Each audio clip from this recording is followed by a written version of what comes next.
I'm like living in someone else's home right now, and I'm like in their backyard talking about this. Their neighbors are probably gonna think they're crazy.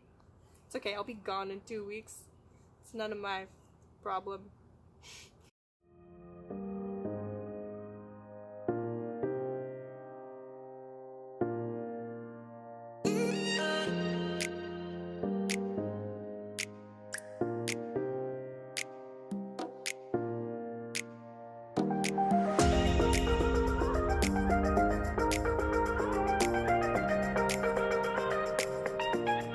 Hey everyone, it's your favorite friendly pro-life activist Deirdre here. We're into our 5th week of activism here in Vancouver, and if you saw last week's video, you would have known that we made the news. A funny story, a couple days ago we made the news again. To keep you guys up to date, I do pro-life activism that involves use of abortion victim photography, also known as AVP. We use images that show the result of an abortion, which is a dead human being. And so obviously these images are not nice to look at, and we strike up a lot of controversy because of it. Today I'm going to talk about one concern that is often brought up because of this use of the images. Do these images hurt men and women who have had abortions? Now, I can't answer this question straight up. That's because I haven't asked someone myself if they do find that these images are harmful. But what I can tell you is the stories of other people that we've met while we're doing activism. Based on the conversations and how they went, I'd have to say that for people who have had abortions to encounter these images,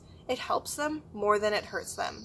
The type of activism we were doing that day is called choice chain. We were standing at street corners with signs that depict life, which is the child inside the womb, and then what that choice is, which is images of what happens to those children after they've been aborted. One man came up to us and he said that he wasn't really sure about how he felt about abortion because he had had one in the past when he was much younger, because he was too young to process what it was that even happened. And when he saw these images that we had, it allowed him to understand what it really was that happened to his child. Oftentimes, people never have space to grieve their abortion. And that same day, another woman came by and started yelling at us for having these images out there. She said that she had had 3 abortions in the past 2 years, and then she walked away. A few minutes later, she came back and she apologized, and she had a really long conversation with one of our volunteers. She explained to her she felt like she couldn't bring a child into a world that was so cruel, because she herself had had a really hard childhood and was even abused as a child growing up. And so the girl speaking to her had the opportunity to let her know that her life has value, no matter the kind of suffering that she has been through, and same with the child inside the womb. Even if they will be going through a hard situation, it doesn't mean that they don't matter. This conversation I found incredible because just to think about what happened in that woman before she came back to apologize. She had left in this rage and anger, but then she had an opportunity to really reflect on why it was that she felt so angry and realize where that pain was. Because the pain of her having abortions had also been linked to the pain of her childhood. And by the end of that conversation, she was so glad that she had the opportunity to speak with us, to allow herself to tell her story and share where that pain was coming from. Are these images upsetting? Yes, very. But are they harmful to people who have had abortions? No, not necessarily. In a similar way, if you feel bad when you have to apologize for something that you did, for something you're not proud of, swallowing that pride does not feel good.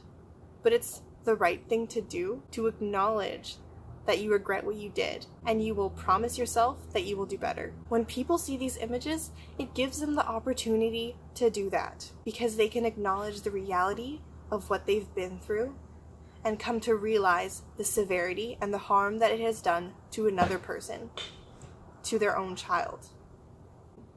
So, our final days in Vancouver are wrapping up, and it has been a blast. It has been so much work, but I'm so proud of our team here and the group of volunteers that we've been able to gather in this short amount of time. Personally, after my first internship, I felt really ready to take on activism, but then I didn't have the resources or other people to do activism with.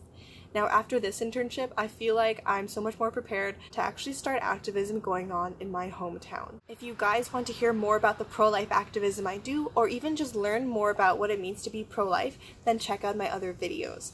In the following weeks, I'm going to be making more videos about graphic images and address concerns that people have, and also explain why it is that we use them and the statistical evidence we have to prove its effectiveness. Thanks for watching, guys. Peace out.